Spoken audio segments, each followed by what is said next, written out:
그냥 현장에 있는 것 자체가 재밌었으니까, 저는 그냥 일하는 게 너무 좋았었으니까, 촬영을 하니까 재밌었던 거 너무 좋고 감사하고. 안녕하세요, 톱스타 뉴스 구독자 여러분, 저는 배우 노영학입니다. 반갑습니다.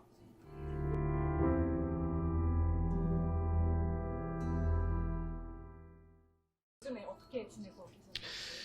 서강대학교 언론대학원에 재학 중이고요.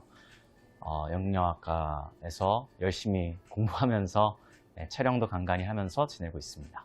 고등학생 때도 어제 반에서 10등 하시고. 사실 전교 10등이었는데 전교 네, 10등. 그때 기사가 좀 잘못 나가서 반에서 10등으로 냈더라고요. 그래서 데뷔가 2007년으로 알고 있는데요. 네네네. 2008년 때 몰라블라 분장? 아, 네네.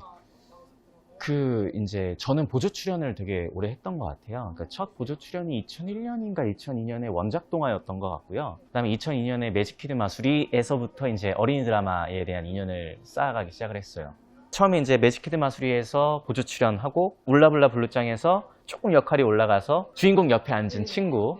다음 이제 화랑전사 마루라는 거에서 이제 아역 주인공을 시켜주셨죠. 악역이었던 것 같아요. 그때 당시에 정욱이 형, 박정욱 형, 건태, 현우, 이현우 씨, 여러 친구들하고 되게 또래 친구들하고 되게 재밌게 연기를 했던 것 같아요. 혹시 그때 그 영상을 가지고 왔는데. 궁금해요. 네.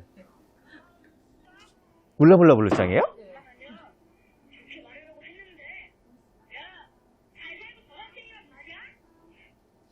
어? 이거 울라블라 블루장인가? 아, 그쵸. 울라블라 블루장. 기억나요. 이제 기억나요. 와.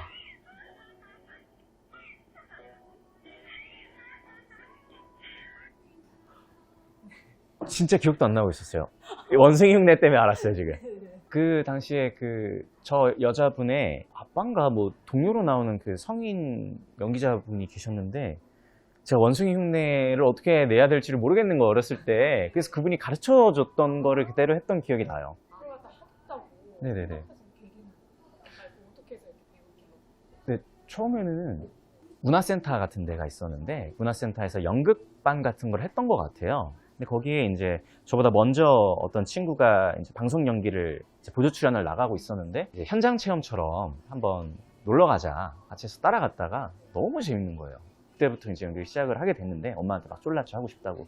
근데 그때 당시에는 이제 역할이라는 그 개념이 없었던 거예요. 주인공, 뭐 조연, 뭐 다녀 이런 개념이 없었어서 어느 순간 이제 나도 하다 보면은 이제 대사가 주어지는 줄 알았던 것 같아요. 또 정말 한 1년을 모르고 그냥 나는 현장에 나가서 그냥 현장에 있는 것 자체가 재밌었으니까 그냥 그렇게 계속 촬영은 놀이처럼. 그러다가 이제 어느 순간 역할이 있고 오디션이라는 게 있고 그런 걸 알게 된 거죠. 언제부턴가. 다양한 작품 많이 해오셨잖아요. 네. 그 중에서 가장 기억에 남고 가장 이 작품 정말로 내 인생.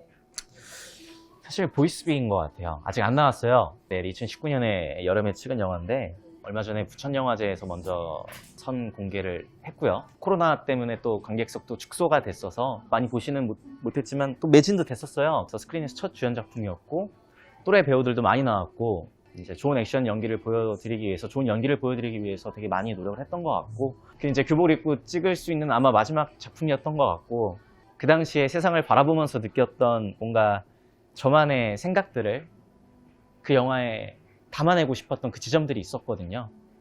어찌됐든 간에 사극만 했었고, 뭔가 좀 어렸을 때부터 하다 보니까 조금 올드할 수 있던 그런 연기 지점들을 뭔가 스스로 깨보려고 노력을 많이 했던 것 같고, 제 고민들과 노력들이 담겨 있는 작품인 것 같아서 굉장히 신체적으로나 정신적으로나 되게 고민도 많이 했던 것 같아서 좀 기대하고 있습니다. 어떻게 나올지 모르겠어요. 저희도 그 당시에 사극 너무 많이 출연하니까 좀 다른 것도 다른 종류도 해보고 싶었거든요. 저는 그냥 일하는 게 너무 좋았었으니까, 사극이어서 안 해가 아니라 그냥 촬영을 하니까 재밌었던 거 너무 좋고 감사하고, 내 몸이 힘들고 말고는 상관은 안 하고, 진짜 한 번에 3작품씩 찍는 경우도 있었고, 한 타임에 계속 연작 동시에 막 찍었었으니까 아마 대표님이 정말 고생하셨죠. 같이 맨날 저랑 차 타면 저는 자면 되는데 대표님 운전을 하셔야 되니까.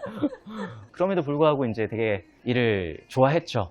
그러니까 사극이었든 아니었든 게스트는 상관없었던 것 같아요. 물론 한 구석에 그 마음이 있어서 제일 큰 마음은 그거였어요. 나도 또래랑 연기하고 싶어였던 것 같아요. 난 친구를 만들고 싶어. 예. 한참 선배님들하고만 연기를 하니까 또래랑도 연기를 너무 하고 싶은 거예요. 2019년에 이뤘어요. 예. 너무 재밌었어요.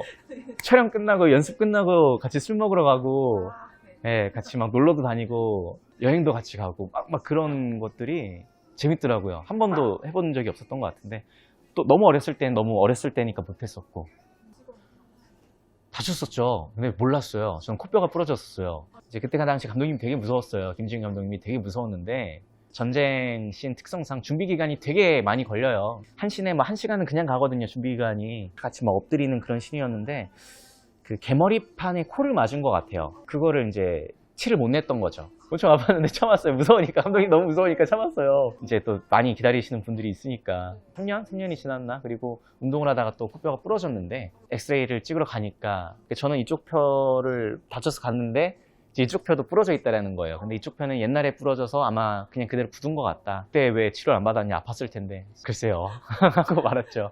네, 근데 그때 당시에 아마 모르겠어요. 왜 그랬는지 모르겠는데 그냥 무서웠던 것 같아요. 멍청했죠. 제가 되게 좋아하는 말이 정확하게 그 말인지는 모르겠어요. 대학로에 CGV에 가면은 그 배우 어느 몇 층에 가면은 배우란 무엇인가라는 그런 막 이런 게 막 벽에 막 이렇게 다 써져 있는데 정말 저한테 뇌리에 박혔던 그 이성민 선배님의 말씀이 배우란 무쇠를 가슴으로 녹일 수 있는 사람이라는 말이 있더라고요. 요즘 그 무쇠를 녹이는 작업을 하고 있는 것 같아요. 어떻게 하면 무쇠를 녹일 수 있을까에 대한 되게 고민들과 그 방법들에 대해서 계속 생각을 하게 되니까 행복한 시간을 보내고 있습니다. 네. 10년 후요?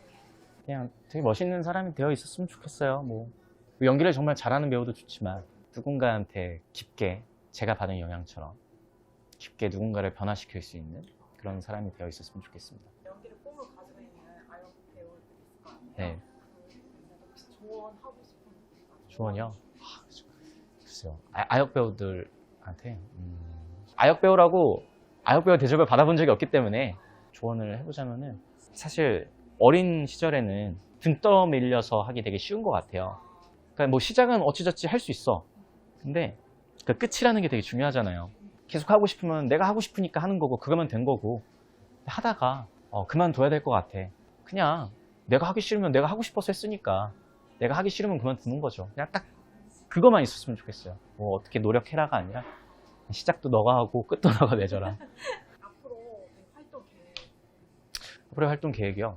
일단 대학원 지금 시험 기간입니다. 그래서 좀 좋은 성적을 받았으면 좋겠고요. 그리고 논문 준비를 중입니다. 그래서 논문도 좀 잘 썼으면 좋겠고요. 그리고 촬영도 좀 이제 될 듯 말 듯 계속 하는 것 같아요. 그래서 곧 좋은 소식이 있지 않을까요? 그리고 항상 전 작품보다 더 나은 작품을 나은 연기를 보여드리기 위해서 노력을 하고 있으니까 기다려주세요. 팬들에게 영상 편지. 영상 편지요? 탑스타 뉴스 구독자분들 및 저를 기다리시는 팬분들 너무 오래 기다리게 해서 죄송합니다. 진짜 죄송합니다. 네. 소식만 간간히 전해 듣고 있고 얼마 전에 보이스비 부천 영화제 때 와주셔서 너무 감사했고요. 항상 잊지 않고 있습니다. 그리고 정말 편지도 잘 써주시고 DM으로도 많이 보내주시고 정말 하나하나 다 읽고 항상 참 문제점들을 그렇게 말씀해 주시는 것 같아요. 너무 감사해요. 진짜로. 너무 맞는 말씀만 다 해주시고 분석을 해주시니까 제 연기에 대해서. 네, 아무튼 감사합니다. 많이 기다려 주셔서 감사하고요. 앞으로 얼마나 더 기다리실지 모르겠지만 저도 노력하겠습니다. 네, 감사합니다.